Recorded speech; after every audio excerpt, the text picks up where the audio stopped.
बहुत से लोग गोश्त खा खा के अक चुके हैं और कहते हैं कि आज कोई डिफरेंट चीज़ बनाए। तो फिर आज मैं मज़ेदार भिंडी लेकर आई हूँ जो कि बहुत ही टेस्टी बनने वाली है। तो चलिए स्टार्ट करते हैं।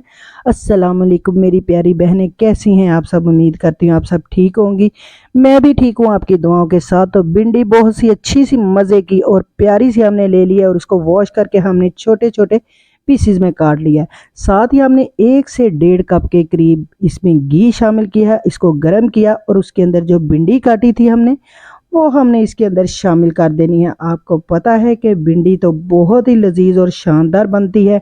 तो आज हम एक अपना ही अंदाज के साथ बना रहे हैं और ये तरीका तो आपको बहुत ही टेस्टी लगेगा। जो नहीं भी खाता भिंडी वो भी खाएगा। हमने इसको तकरीबन 10 मिनट लगे और बहुत ही अच्छी सी ये भिंडी हमने फ्राई कर लेनी है।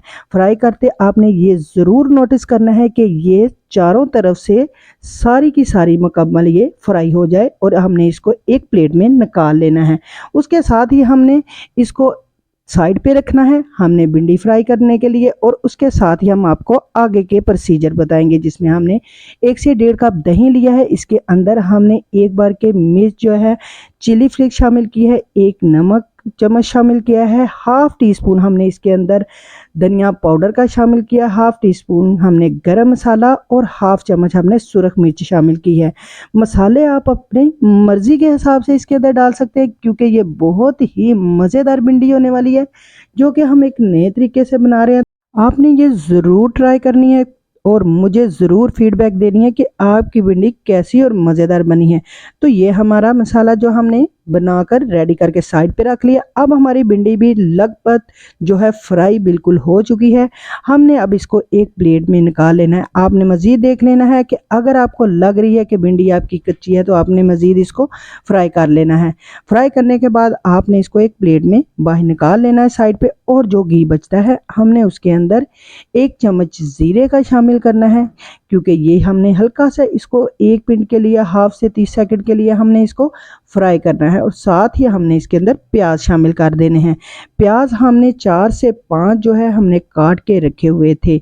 प्याज भी आप कम या ज़्यादा कर सकते हैं, लेकिन हमने ये अपनी मिकदार के हिसाब से बिल्कुल परफेक्ट है और ये बहुत ही टेस्टी होने वाला है। तो प्याज़ों को हमने इसके अंदर घी में अच्छा सा फ्राई कर लेना है। फ्राई हमने इतना ज़्यादा नहीं करना कि ये गोल्डन हो सके, लेकिन हमने इसका कलर चेंज होने तक इसको ज़रूर पकाना है ताकि ये बहुत ही अच्छे से हमारे प्याज गल सके। और इसके साथ ही आपने इसके अंदर तकरीबन 2 से 3 टमाटर शामिल कर देने हैं, छोटे साइज़ के हमने शामिल किए हैं।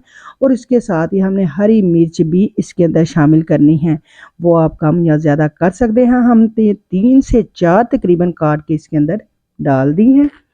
और ये भिंडी तो मज़ेदार और जायकेदार बनने वाली है क्योंकि गोश्त खा खा के बहुत से लोग कहते हैं कि हमारा तो दिल उकता गया है। अब हमने कुछ और नया ट्राई करना है।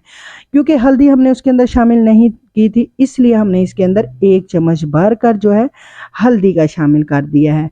हल्दी हमने उसके अंदर इसलिए कि कलर हमारा इसके अंदर से ही बहुत अच्छा सा निकल सके। तो इसके अंदर हमने इसको हल्का सा फ्राई करना है। साथ ही हमने इसके अंदर जो दही का बैटर तैयार करके रखा था वो हमने इसके अंदर तमाम मसाले के साथ इसके अंदर शामिल कर देना है।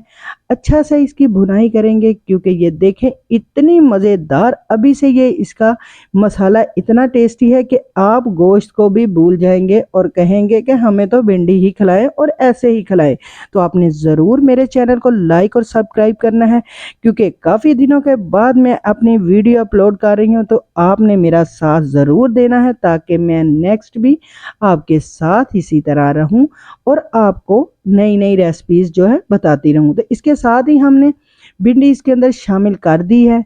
भिंडी जो हमने फ्राई की थी वो अपने इसके अंदर शामिल कर देनी है और साथ ही आपने इसको अच्छा सा मिक्स करना है क्योंकि भिंडी भी हमारी बिल्कुल रेडी है और जो हमारा मसाला था वो भी हमारा बिल्कुल रेडी हो गया था।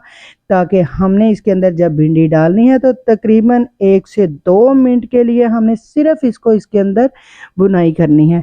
और उसके बाद आपने ढककर 5 मिनट के लिए इसको हल्की आंच पे पकने देना है और फिर देखिएगा कि ये कितनी टेस्टी और लाजवाब आपकी भिंडी तैयार होती है।